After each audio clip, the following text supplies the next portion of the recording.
Hello everyone, my name's Nico. I love Ritual. It's my favorite mechanic of all time and I run it for hundreds of maps each league. On each league, I make a Reddit post where I record and then break down my profits to showcase how profitable Ritual is. And every time I get questions like, are vessels really worth it? And even though I would call myself rather experienced with Ritual, my answer always is, I don't really know. When you hover over a vessel in your inventory, it says riches have 20% improved favor rewards right there on the item. But what does 20% improved really mean? How does it improve the loot? Will my profits increase by 20%? I never had an answer to these questions, so this league I set out to do a little test of my own. I wanted to run 400 ritual maps, 200 with and 200 without vessels. And in the end, I just wanted to see if my profits improve significantly and if I record a tangible increase of certain items which show up in my loot windows. And just as a small disclaimer here, this test is not supposed to find out what exactly all the effects of blood-filled vessels are. And this is purely to find out if vessels affect my profit. This means that even if vessels were to increase the average stack size of chaos found in Ritual from 2 to 5, it would not affect my profits at all, because I do not pick up smart chaos stacks in Ritual. So this is really just a test to see if it affects any of the items which I tend to pick up. Now, before I get into breaking down all the data I've gathered, let me quickly go over the conditions under which I've run this test. First of all, I ran T16 city squares. I like City Square because it's a small, predictable and comfortable layout. And the boss is easily accessible and consists of 3 unique mobs, which greatly increase our tribute numbers whenever we get a boss altar. Now we come to the scarabs.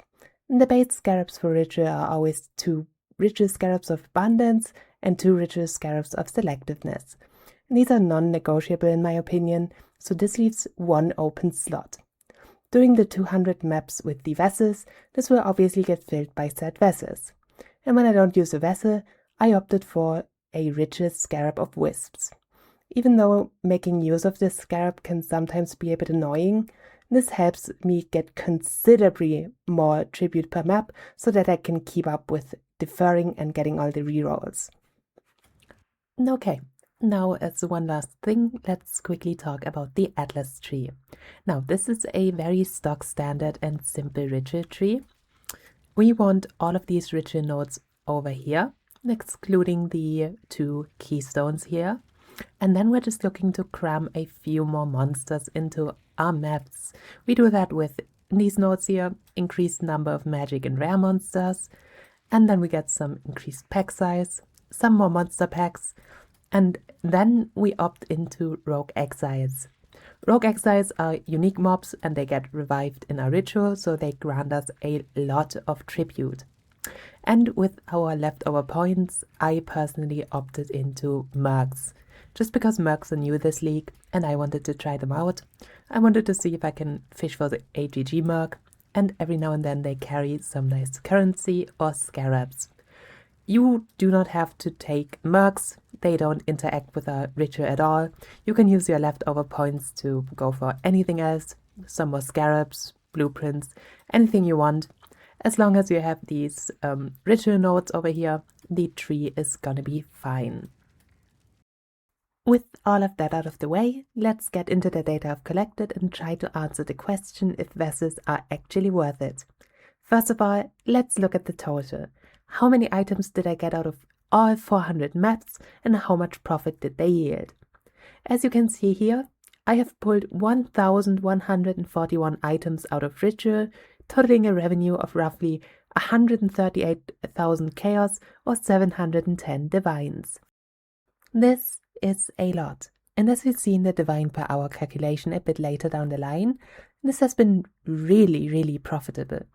But that's not the main point of this video, so now let's split up these results and see how both the vessel and no vessel runs compare to each other. On screen now, you can see how many items I found in both test runs and how much profit they yielded. If a field is marked in green, this means that the number of items found or the profit is more than in the opposite test run. and if it's marked red, it means the number is smaller than in the other run. You might see this and think, whoa, look at all this green on the Vessel side of things. This seems like conclusive proof that Vessels improve the profits. And while, yes, the profits in these 200 runs with Vessels were higher and brought me roughly 25 divines more profit, it's sadly not as simple. That is because Ritual is what I like to call a high variety strat. What I mean by that is that the loot you get out of Ritual is very varied. You have a wide range of profitable items and their drop rates also vary a lot. And I personally don't think that a lot of these get affected by Vessels, and even if they were, the variance would be too much to account for. For example, a good chunk of the profits, roughly 10%, is going to be rare gear and bases, and a lot of that tends to be fractured gear, especially jewels. And I don't think Vessels will affect how many fractured items I get and what kind of fractures they are. So, what I want to do is make a set of normalized data. This means I will take out all the lucky drops like tigers or very rare divination cards and all rare loot except for archdemon crowns. So I'm trimming the high variety items from the data, and I'm creating a more fair view of what I would consider the average and core drop pool of Ritual. In this way, we get a better view of how Vessels might affect the core drops from Ritual and how they might improve the average loot you get out of it. And this data looks like this. As you can see, roughly 10% of all the items I have found have been cut, and all that's left is what I would consider very average loot. And even when leveling the playing field by normalizing the data, the 200 maps with Vessels still pulled up ahead and yielded 12% more profits. I have found more items and got more profit out of each but one item category in the run with the Vessels. So, does this conclusively prove that Vessels considerably improve Ritual loot? In my opinion, no. It is definitely data which supports the idea that Vessels improve the loot, but I would not call it definite proof. And that just comes down to the already mentioned high variance of Ritual loot. 400 maps are too small of a sample size to get a good picture of what the loot actually looks like. You can get very lucky or unlucky in the span of 200 maps, even when normalizing the data.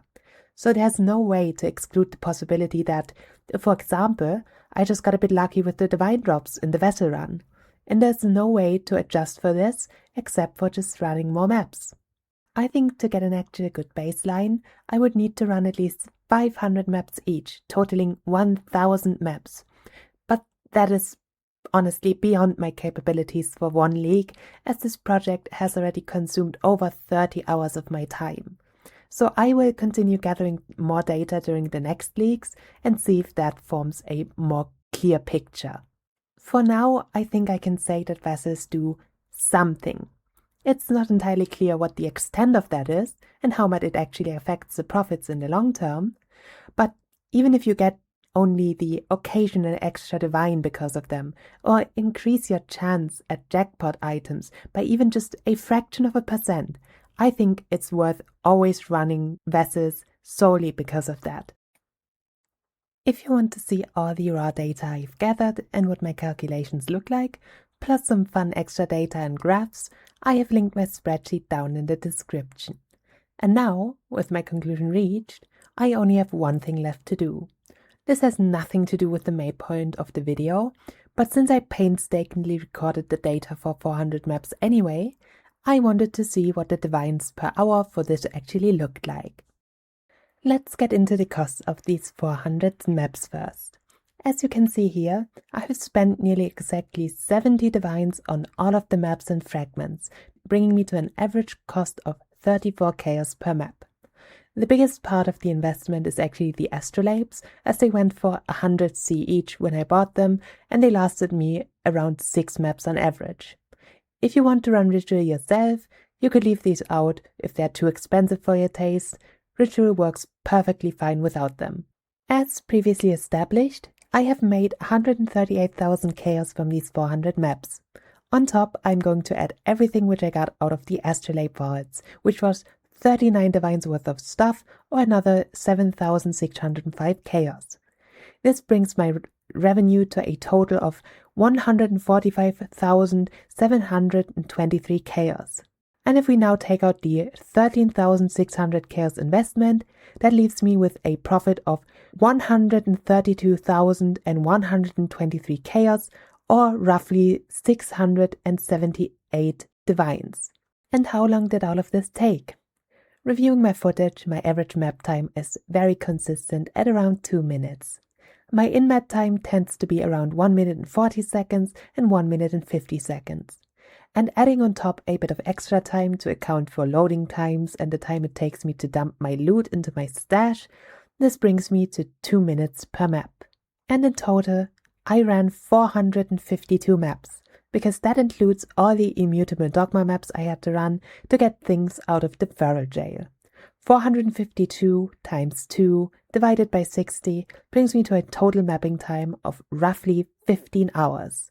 And putting all of that into the div per hour calculation brings me to 45 divs per hour. That's rather good, if I do say so myself. And that brings me to the end of this video. I hope you enjoyed and that maybe some of you have been enlightened about the ways of ritual. If you have any questions about anything ritual or even just PoE related, don't hesitate to comment on this video or reach out to me with the info I provided in the video description. I will reply as fast as I can. Stay sane, exiles!